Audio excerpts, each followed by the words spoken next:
I wasn't supposed to hear it. I was halfway up the stairs holding a mug of tea for my wife when I froze. Her voice floated from the guest room low and sharp. "He's pathetic, Anna," she whispered.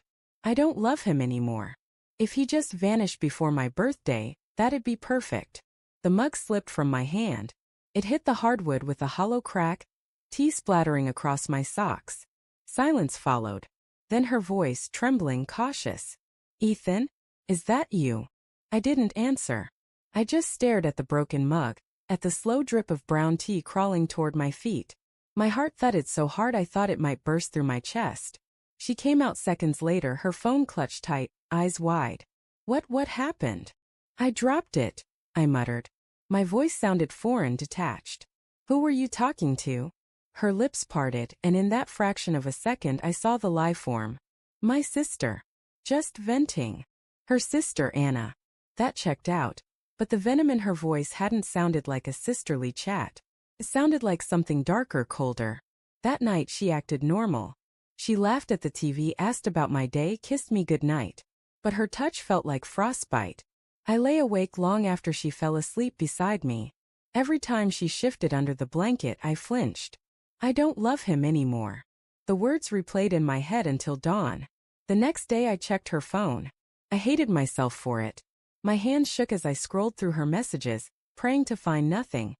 Hoping I'd misheard, misunderstood. But there it was. A chat with someone named A. "You really think you can go through with it?" "Lena, I have to. I can't live like this anymore. He doesn't even notice me." "But so when?" "Lena, before my birthday. I'll tell you the rest in person." Before her birthday. That was in 8 days. I stared at the words until they blurred. Go through with it? Go through with what? Leaving me? Or something worse? The next few days were torture. I watched her closely, too closely.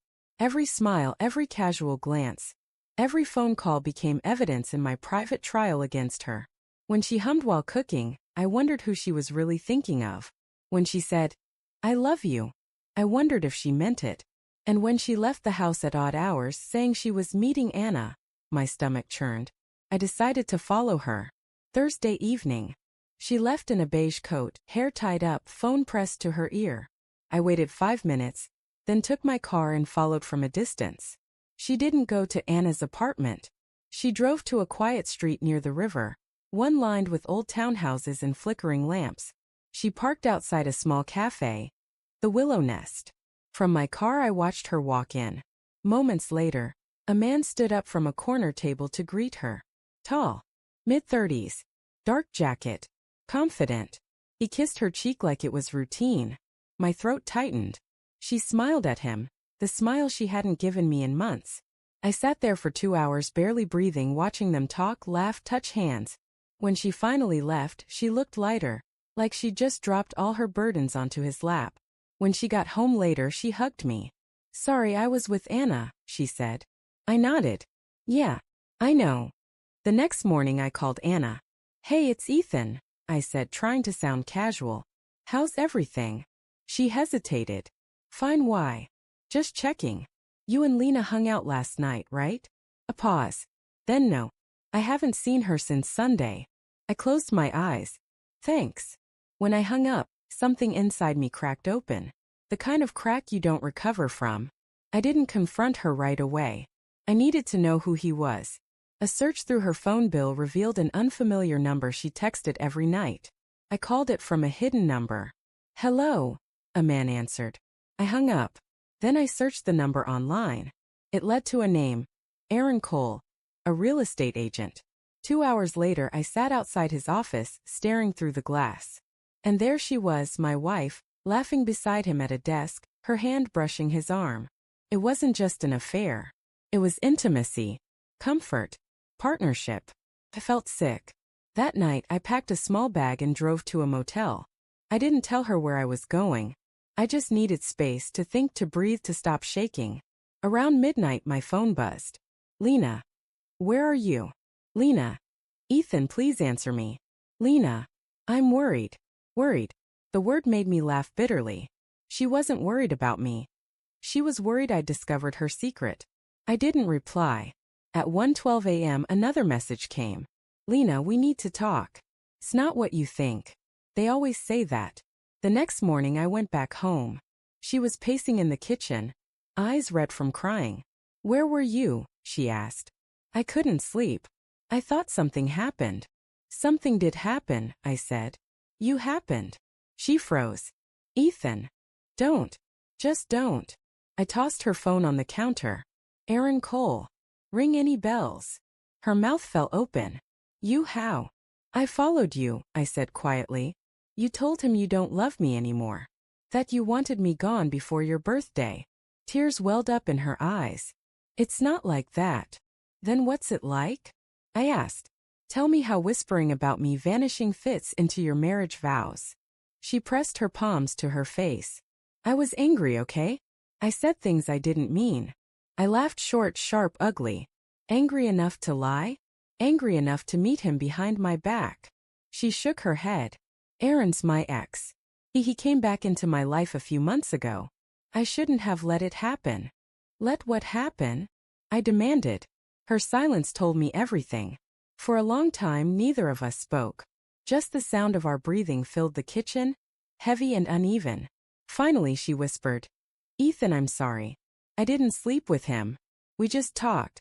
I was confused. I felt like we'd become strangers. I never planned to hurt you. Then what was the plan? I asked softly. To string me along until you were sure he wanted you back? She looked up at me then, truly looked, and I saw fear, regret, love, and guilt all tangled in her eyes. I didn't know how to stop it, she said. He made me feel seen again. But when I realized what I was risking, I told him it was over. Liar, I said. But my voice cracked halfway through. Please, Ethan. She reached for me. I ended it. That's why I was crying that night. That's why I said I didn't love him anymore. I meant him, not you. Her explanation hit me like a wave. Half hope, half disbelief. Could she be telling the truth? Had I misunderstood? I wanted to believe her. God, I did. But trust once broken doesn't repair with apologies. It seeps out of you slowly, until you're left hollow. For days I drifted through the house like a ghost. She tried, cooked my favorite meals, left notes on the mirror, begged for forgiveness, but every gesture felt like an echo of something lost. One evening she came to me with a small box. Inside was a photo of us from our wedding day, the frame cracked but still intact. I was going to leave this for you, she said quietly. On my birthday. I thought, if you left me, at least you'd have something to remember us by. Her hands trembled. But I don't want you to leave. I stared at the photo, her laughing in my arms, both of us too young to imagine betrayal. I don't know if I can stay, I whispered. Tears streamed down her cheeks. Then let me earn it. Please. Her birthday came. She didn't celebrate. No candles, no guests. Just the two of us sitting in silence, a cake untouched between us. Halfway through the night she finally spoke. Aaron called. I didn't answer. I nodded. Good. She wiped her eyes. I blocked him. For good this time. And for the first time in weeks I believed her. Not because of her words, but because of the exhaustion in her face, the rawness that can't be faked. Months passed. We tried counseling. We rebuilt. Slowly, painfully. Some days I thought we might actually make it. Other days I caught her staring at nothing, lost in thought, and the ache returned. Healing wasn't linear, but it was real. One morning I found a note on my nightstand. You may never trust me the same way again. I understand that. But I'll spend every day proving that you can. It wasn't forgiveness that followed. It was something quieter, acceptance. A year later, on the night before her next birthday, we sat on the porch watching the rain. She took my hand. Do you still think about it? She asked. Every day, I said honestly. But it hurts less now. She nodded. Me too. The silence that followed wasn't awkward this time. It was heavy but peaceful, like two people standing in the ruins of something beautiful, realizing there's still ground to rebuild on. I looked at her then, really looked. She wasn't the same woman I'd married. But then again, I wasn't the same man. Maybe that's what love becomes after betrayal. Not blind trust, not complete repair, but the fragile decision to stay and see what remains. And though I'd never forget the night I heard her whisper those words, I don't love him anymore. If he vanished before my birthday, that'd be perfect. I understood now what they really meant. She hadn't been planning my disappearance. She'd been mourning his. And in that strange broken way, it had been the beginning of ours again.